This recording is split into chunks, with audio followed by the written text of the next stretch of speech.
Hey VC, how you doing? It's Jonathan, your cheap and cheerful record collector. Hope everybody had a great Thanksgiving and is enjoying this holiday season we're getting into now. We got Hanukkah and Christmas and Kwanzaa and New Year's and Boxing Day and all that stuff coming up. So we're really into the middle of the holiday season now, kicking it in. And this is a video about Record Store Day and more, and a lot more. So, I don't usually collect 45s.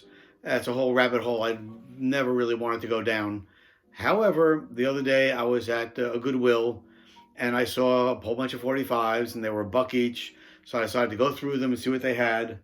And the first thing I pulled out was a Spencer Davis group. Give me some lovin'. So I had to get that. It needs some cleaning, but it was sort of cool for $1. I figured fun to have. Also had in the original sleeve, which I thought was cool, is if I can get it right here. No, it doesn't matter. Mr. Tambourine Man by the Byrds, and that came in the Columbia sleeve. So that was good. And then the one I really liked, which is why I bought all that other stuff, was James Brown. It's a man's world. And it came in the original King sleeve. So it has, it's a man's world on one side, and is it yes or is it no on the other side. They're in decent condition, and for $1 I figured, what the heck, maybe I'll start slowly adding some 45s to my collection. And another thing I usually don't buy, but again, I saw them and they were inexpensive, and I was pulled in, was some CDs. I haven't bought CDs in really a while, but recently I've been seeing some at decent prices, and when I was there at Goodwill last week, I saw Van Morrison, The Healing Game. Sorry, the reflection there. From 1997, virtually new condition, cost me like $3. So how can you say no? Love Van Morrison. Also right next to it was Van Morrison Back on Top from 1999. So it's another one I jumped on. Happy to have in my collection. At another Goodwill, and these were $1 less my senior discount of 20%, so it ended up being 80 cents. The Best of Muddy Waters. Again, couldn't resist. I have it on vinyl, but it's nice to have it on CD. I can listen to it in the car as I go around. So that was cool. And then they had some compilations. This is Nighttime Blues. And it has Muddy Waters, Robert Johnson, John Lee Hooker, Ma Rainey, Memphis Minnie, Billie Holiday, Big Joe Williams. And one other one I found was just called The Blues, B.B. King. But it has B.B. King, again, Gatemouth Brown, Lightning Hopkins, Memphis Slim, Charles Brown, Mike Bloomfield. One of Mike Bloomfield actually plays piano, not guitar on. Buddy Guy and Junior Wells. So it's pretty cool. So I'm real happy with those. Especially for 80 cents. How can you say no? Oh, and last one, Lou Reed. And this is, what was it called? Magic and Loss. Don't know the date on this. I think it's from the 90s. All of them in really good condition. And for 80 cents, how can you walk away from it? So I'm happy with those. Then the main event is Record Store Day. So I went to Record Store Day, Black Friday last week. We live in Maine, and basically the people that started Record Store Day are the people that own Bull Moose Music, which was a record store started in Brunswick, Maine. Some college students from Bowdoin College started it. And I guess they have 8 to 10 stores now throughout Maine and New Hampshire. I went to the one that's downtown Portland. They opened at 7, though the records didn't go on sale till 8. I got there on 7:30. They were handing out numbers. I was number 11.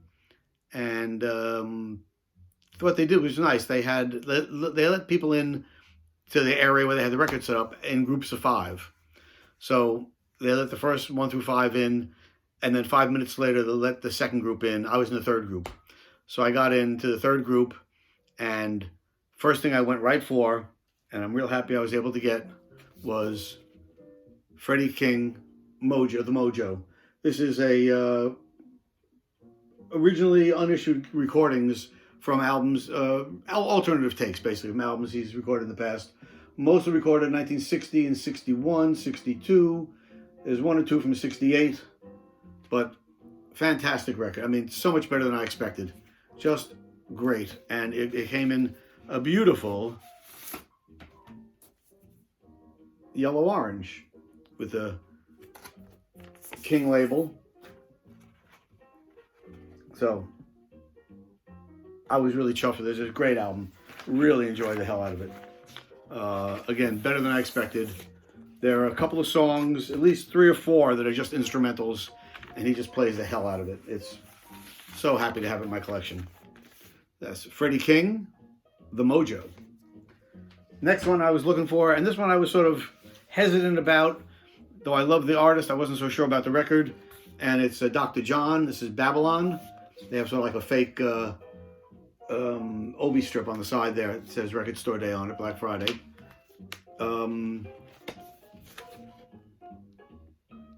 The Doctor. It's early Doctor, so it's it's pretty funky. It's pretty out there. I liked it. Probably not my go-to Dr. John album, but on the beautiful on Atco, on this beautiful orange splatter vinyl. It's a pretty funky record. It's not an easy listen, let's put it that way. But I enjoyed the hell out of it. Again, not something I'll probably listen to all the time, but I'm glad to have it in my collection. So I'm in there looking at the records, and one of the things I asked for right away, there was only like 10 people, 8 or 9 people ahead of me there at that point. And I look under the D's, and there's no Miles Davis. So I say to the guy who was working, I said, do you have any more of the Miles Davis in Tokyo? And this guy next to me goes, oh, I have that one and the other one. I guess they had 2 Miles Davis releases. He goes, I don't want both of them. Which one do you want? I said, really? He goes, yeah. I said, I'd like the one from Miles in Tokyo. He goes, all right, take it. So that was really nice of him. He just gave it to me, which I then went and paid for. So I was real happy to get Miles Davis in Tokyo. Again, with the fake Obi strip on the side. Recorded in 1964, I think this was. Where's the information? Here's the info inside.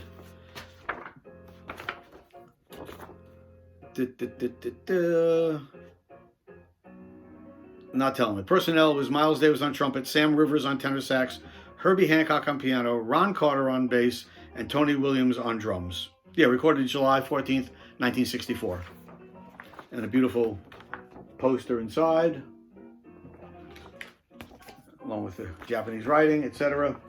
So I listened to this the other day, and it is a beautiful recording, and it's a great album. Oh my God. So happy to have this as part of my collection now. Miles Davis in Tokyo.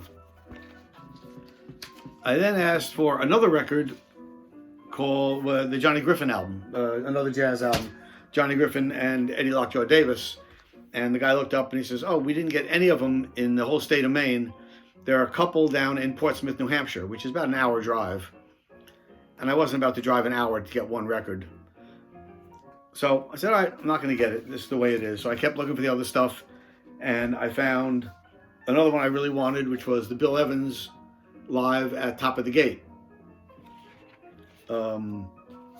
This was recorded in 1968 by a 22-year-old student who was a DJ at the Columbia University radio station. And he talked to Bill Evans, maybe this is the shot, talked to Bill Evans' manager and said, sure, we're going to record the concert, come on down. So he went down to the Village and he set up, I think, 3 or 4 microphones, one for the drums, which was Marty Morell, one for the bass, Eddie Gomez, and one for the piano, Bill Evans. And recorded the concert, went back to Columbia, played it on the Columbia student radio station one time, and that was it. No one ever heard it again until the tapes showed up. Really nice recording. A lot of times I worry about all these albums they're releasing now, which are, found recordings, and a lot of times recordings are just terrible. And this one is not. This one is really sounds beautiful, and Bill Evans in top form, and it is a great record. They give you a nice booklet inside with all the information. Where's the booklet's over here. Sorry. A nice booklet with people writing about the recording, people who were in it, people who knew the people who recorded it. Nice pictures of the Village Gate. Top of the Gate. So, another great album.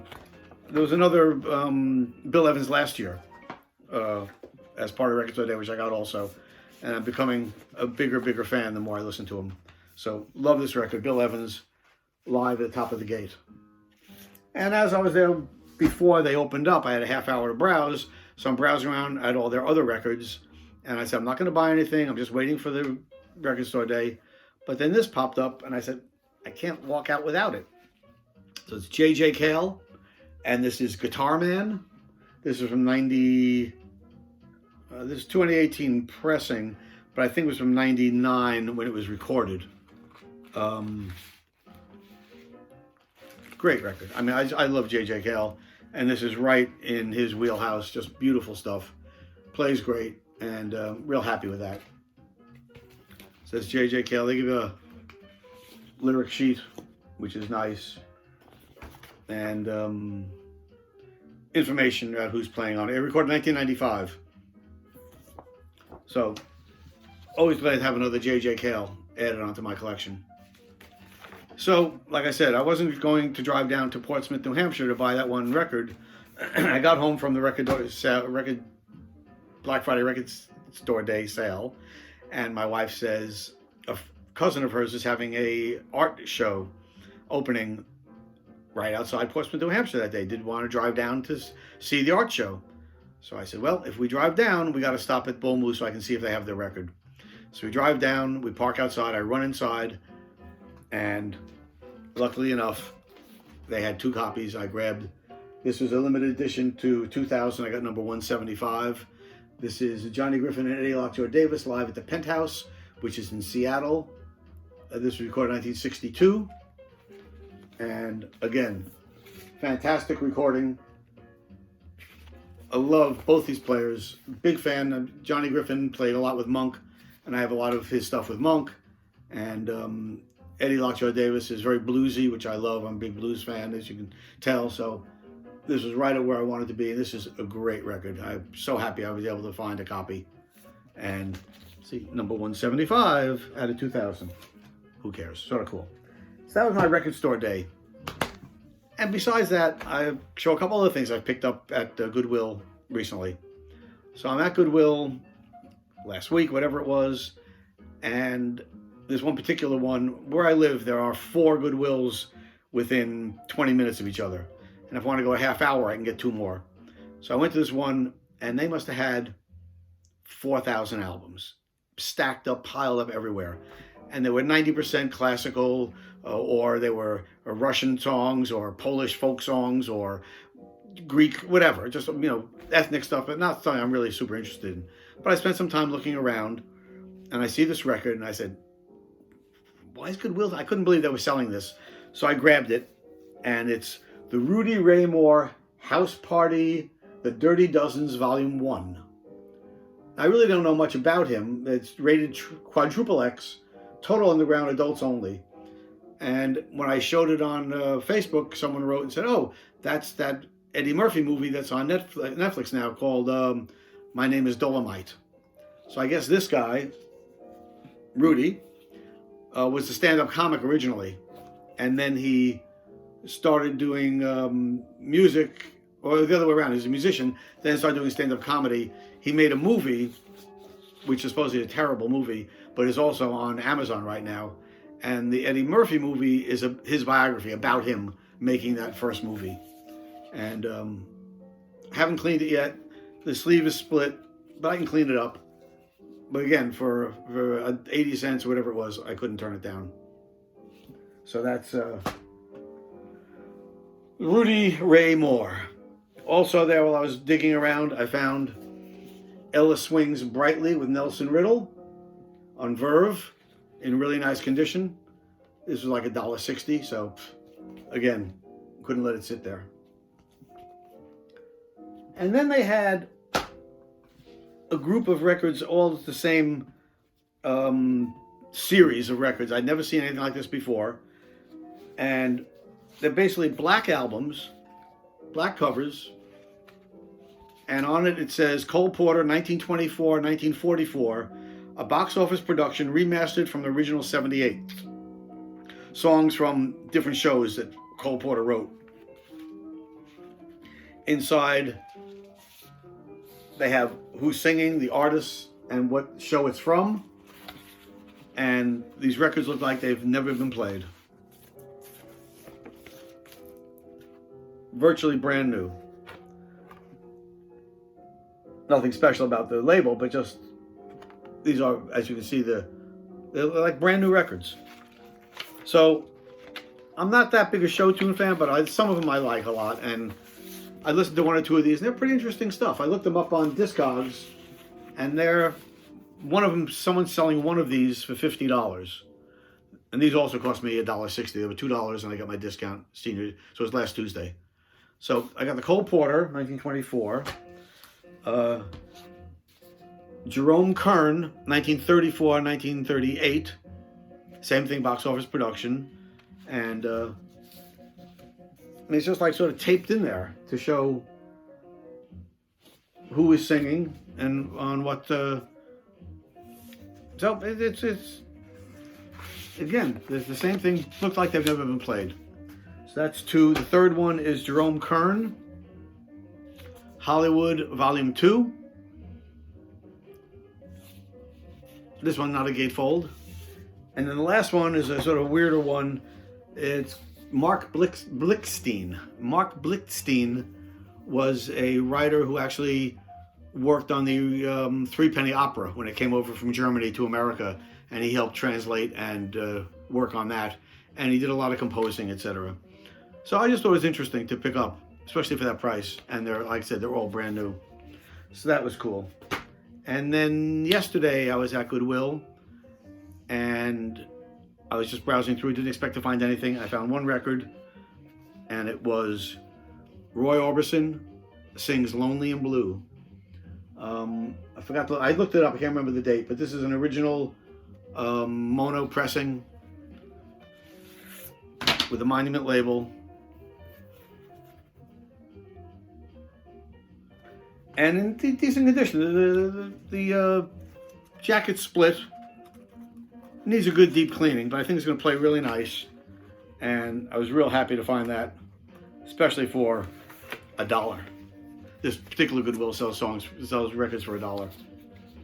There's the back of it. And it actually says down here, this album was recorded at RCA Victor Studios in Nashville, September 1959, 1960, March 60. So yeah, 1959 and 60. So yeah, I'm looking forward to cleaning this up and giving this a listen. Love that cover. And there you go. Roy Orbison sings "Lonely and Blue." So that's my record store day and more finds. I've got a bunch of new subscribers, so thanks so much for subscribing. I hope you enjoy these videos. I appreciate you taking the time out of your day to spend some time with me and listening to me ramble on about these things. Hope everybody, like I said, enjoying the holiday. Go out there, keep digging for records. Let me see your videos. I love to watch your stuff. If you haven't subscribed yet, please subscribe down below. And leave a comment, pro or con, whatever you like. And until next time, peace.